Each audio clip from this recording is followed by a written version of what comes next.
Let's touch base with Samit Ghosh, who's the CMD and CEO of Ujjivan Finance.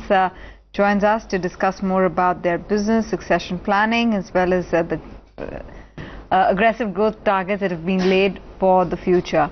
Thanks very much, Mr. Ghosh, for taking out the time to speak with us. Good morning to you.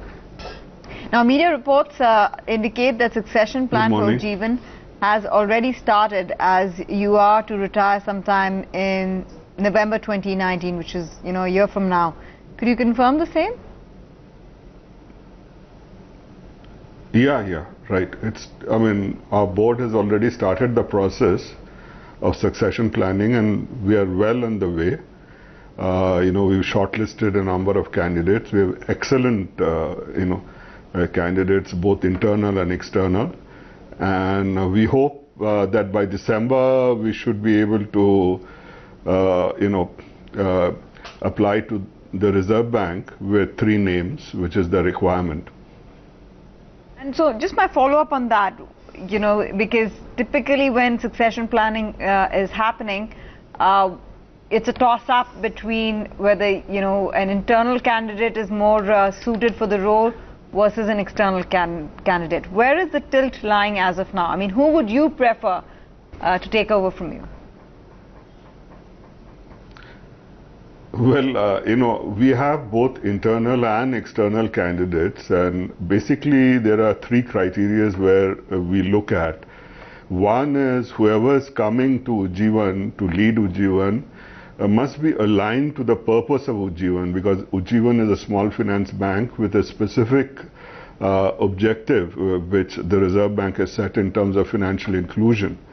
The second is we have an excellent team which we have built over the last 10 years, both a young team and also we have seniors.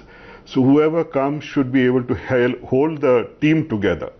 The third criteria is, I think, Ujjivan right now, after converting to a small finance bank and all the investments we've made in terms of technology, infrastructure, products, people, is ideally poised to a phenomenal growth to build a mass market bank over the next 5-7 years. So whoever comes should have that experience and ability to take Ujjivan to that next level, and what we are looking for in maybe next 7 years is, we have a 4 million customer base today. Maybe in next 7 years we'll be looking to grow that 10x and become a real big mass market bank in India. So that ability, that person should have that kind of experience and the energy to take Ujjivan forward. So it's a mix between internal and external, but that's what we are looking for. Tell me, how many candidates have been shortlisted already, and has the list already gone to the RBI? No. I mentioned to you that we have close to half a dozen candidates between internal and external. The final rounds of interviews are going on, and we will finalize 3 of them from that. That is what RBI's requirement is, and we will apply to RBI by December, because we have time till November, and we are looking for maybe a 6-month overlap with me, which is more than enough. You did talk about the fact that, there would be a decent time frame within which the person would be identified for you to ensure a smooth succession, and that he should be aligned to the purpose of financial inclusion as well. Tell me, what are the key focus areas for you at the bank where you see growth visibility emerge in the next 1 to 2 years, wherein this new person needs to be a champion and focus on? So, obviously if you have to grow in that manner, digital technology and experience in that area is extremely important, and we feel that the large part of the growth probably will come from the semi-urban and rural areas, and that's also the focus which RBI has, in terms that 25% of our branch network has to be in rural areas. So people with that kind of a background and a very strong technology background and experience, is very important, I think, to take the bank for that kind of a growth in the next 7 years. Okay, in the recent NBFC turmoil and tight liquidity conditions, have you faced any pressure on the liquidity front? No, I mean, we've not faced, the problem, one of the problems we have is when we listed, our holding company, which is a non-operating holding company, is the one which listed. So when, in any list which comes, we are along with the NBFCs, though we are, 100% a bank.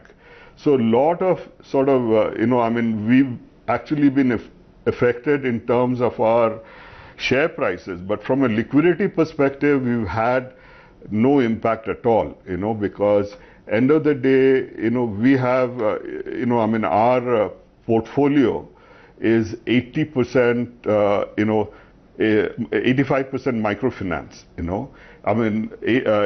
in that these are all short-term loans, the average tenor of these loans are 18 months.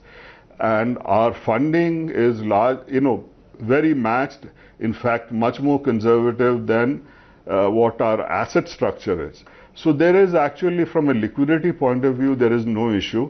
But our only problem is because our holding company is a non-operating holding company, it gets, listed with the NBFCs. Consequently, we've also got impacted, especially on our share prices in this tumble which has taken place in the marketplace. Okay, could you also highlight for us the impact on the cost of funds and margins due to recent events and higher interest rate scenario? I mean, my broader question to you would be, are things looking tougher in terms of the kind of market share expansion that you may have planned, given the current scenario, given just the way macros have shaped up thus far over the last 3 months?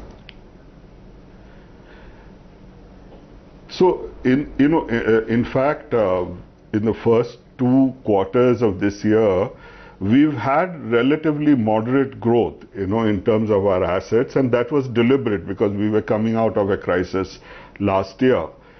We expect that our growth in the asset side of the business, which is largely on the microfinance business, will show dramatic growth, and that also ties up with the seasonality of that business, because usually in the festival season, our business grows dramatically.